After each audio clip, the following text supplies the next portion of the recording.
नमस्कार दोस्तों, तो आप भी अगर एक EasyPay के यूजर हैं, EasyPay का रिटेलर डिस्ट्रीब्यूटर आईडी चलाते हैं या फिर नया EasyPay का रिटेलर डिस्ट्रीब्यूटर आईडी लेना चाहते हैं, तो दोनों ही केस में आपके लिए ये वीडियो बहुत ज्यादा इंपॉर्टेंट है। साथ ही जितने सारे यूजर हम लोगों के पास से EasyPay का आईडी लिए हुए हैं, चाहे वो रिटेलर हो या फिर डिस्ट्रीब्यूटर हो, आपके लिए तो ये वीडियो बहुत ज्यादा इंपॉर्टेंट है, क्योंकि आज के इस वीडियो में हम लोग बताएंगे आपको EasyPay का कुछ इंपॉर्टेंट अपडेट जिसको आपको जानना बहुत ही जरूरी है। अगर आप ये वीडियो फुल नहीं देखते हैं तो बाद में आपको परेशानी दिक्कत हो सकता है। जब आप हम लोगों को मैसेज करेंगे कि ये एरर हम लोगों को आ रहा है, उस टाइम हम लोग फिर यही वीडियो का लिंक आपको देंगे कि इसको देखिए तो आपका प्रॉब्लम का सॉल्यूशन मिल जाएगा। इसलिए ये वीडियो को देखना आपके लिए बहुत ज्यादा इंपॉर्टेंट है। तो जितने सारे लोग मुझे नए देख रहे हैं, बता दूं मेरा नाम है समदिल और हम लोग इस टाइप के कंटेंट आप तक लेके आते रहते हैं पिछले 1.5 साल से। तो अगर आप नए हैं, नए देख रहे हैं मुझे, तो चैनल को सब्सक्राइब कर सकते हैं इसी तरीके का बिजनेस रिलेटेड अपडेट पाने के लिए। सबसे पहला अपडेट है अररिया और पूर्णिया के लिए। यहाँ पर आप सभी को पता होगा, जितने सारे यूजर हम लोगों के पास से आईडी लिए हुए हैं या फिर कहीं और से आईडी लिए हैं, अररिया और पूर्णिया से अगर आप बिलोंग करते हैं तो आपका AEPS कुछ समय के लिए जो है बंद किया गया था फ्रॉड एक्टिविटी के कारण। तो अभी आप दोबारा अपना AEPS एक्टिव करा सकते हैं यहाँ पर अररिया और पूर्णिया में, बट आपको कुछ टर्म्स एंड कंडीशन फॉलो करना पड़ेगा, तब जाकर के आपका AEPS दोबारा एक्टिव हो जाएगा आपके लोकेशन में। टर्म्स एंड कंडीशन की अगर बात करें तो आपके पास पहले से EasyPay आईडी हो या फिर नहीं है तो नया हम लोगों के पास से ले सकते हैं। लेने के बाद आपको माइक्रो ATM लेना जरूरी है, EasyPay का माइक्रो ATM लेना जरूरी है। अगर आपके पास ऑलरेडी EasyPay का माइक्रो ATM है तो दोबारा आपको लेने की जरूरत नहीं है। दूसरा यहाँ पर जो है EasyPay का DF और BLF और एम्प्लॉय अररिया पूर्णिया में जो भी है आपके लोकेशन पर आएंगे फिजिकल वेरिफिकेशन करने के लिए। फिजिकल वेरिफिकेशन में आपको कुछ डॉक्यूमेंट मांगे जाएंगे, साथ ही आपका एग्रीमेंट होगा।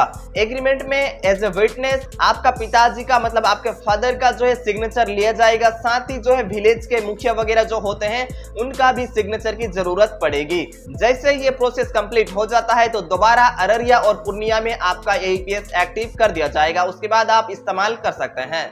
दूसरा अपडेट है IRCTC के लिए। IRCTC आप सभी को पता होगा, अभी EasyPay ने IRCTC लॉन्च ऑलरेडी कर चुके हैं। इसका डिटेल्स हम लोग आपको नहीं बताए हैं, तो यहाँ पर बता दूं, अभी आप IRCTC EasyPay से ले सकते हैं। इसका रेट जो है EasyPay की तरफ से रखा गया है 1777 रुपीज। 1777 रुपीज इसका रेट रखा गया है। 1 ईयर के लिए OTP बेस्ड वैलिड रहेगा। कमीशन की अगर बात करें तो नॉन AC में मतलब स्लीपर में आपको 15 रुपीज पर PNR कमीशन मिलेगा, और AC की अगर बात करें तो 35 रुपीज AC में आपको जो है कमीशन मिलेगा। ये कमीशन यहाँ पर रखा गया है, और इसका एक्टिवेशन चार्ज जैसे कि मैंने आपको बताया 1777 रुपीज लगेगा। 1 साल के लिए OTP बेस्ड वैलिड रहेगा। साथ ही ये आईडी डायरेक्ट IRCTC का ऑफिशियल वेबसाइट में लॉगिन होगा और वहां पर से ही आप टिकट्स वगैरह बुक कर सकते हैं। साथ ही IRCTC अगर आपको एक्टिव करना है तो आप हम लोगों के पास से कूपन ले सकते हैं। कूपन लेकर के अपना IRCTC एक्टिव कर सकते हैं। अगर आप डिस्ट्रीब्यूटर हैं तो भी आप कूपन ले सकते हैं। सबसे बड़ा सवाल में हम लोग आते हैं कि तत्काल कब बुक होगा ये IRCTC आईडी में। हमेशा हम लोग जब आपको बताते आ रहे हैं, तत्काल के लिए एजेंट लॉगिन 11:15 और 10:15 होता है AC और नॉन AC के लिए। तो यहाँ पर इसी टाइम में तत्काल भी लॉगिन होगा आपका। हम लोग आपको कई दफा बताए हैं कि किसी भी कंपनी से आप IRCTC का एजेंट आईडी लिए, तत्काल के लिए एजेंट का यही टाइमिंग होता है तत्काल टिकट्स बुकिंग करने के लिए। बाकी नॉर्मल आप अनलिमिटेड टिकट्स बुक कर सकते हैं और यहाँ पर कमीशन का फायदा उठा सकते हैं EasyPay से IRCTC एजेंट आईडी लेने के बाद।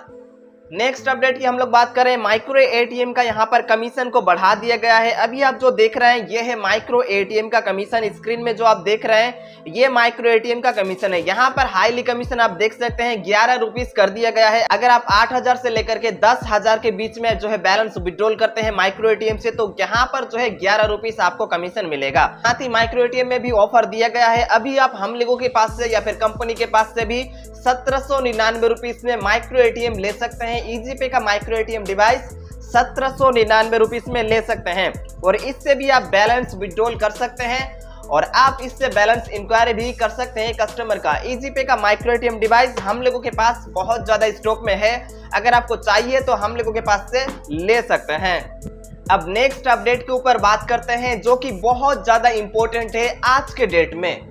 यहाँ पर अगर आप एक डिस्ट्रीब्यूटर हैं या फिर एक रिटेलर हैं और पहले से ही आप आईडी लिए हुए हैं, आप अगर काम नहीं करते थे पहले, आपका आईडी डीएक्टिव हो चुका है, ब्लॉक हो चुका है, बंद हो चुका है, फॉरगेट पासवर्ड करते हैं तो आपका इनवैलिड डिटेल्स दिखाता है। तो इस केस में अभी आप हम लोगों के पास से अपना आईडी दोबारा एक्टिव कर सकते हैं। अगर आप हम लोगों के पास से आईडी लिए हुए हैं, इस तरीके का अगर आपको एरर आता है, लॉगिन करते टाइम दिखाता है, सर्विस डिसेबल का जो है मैसेज अगर आपको दिखाता है, तो अभी आप हम लोगों के पास से अपना आईडी दोबारा एक्टिव कर सकते हैं। अगर हम लोग आपका दोबारा आईडी को एक्टिव करते हैं तो आपको काम करना पड़ेगा। अगर आप काम नहीं करते हैं, दोबारा अगर डिसेबल हो जाता है, तो हम लोग और जो है आपका आईडी को एक्टिव नहीं करेंगे।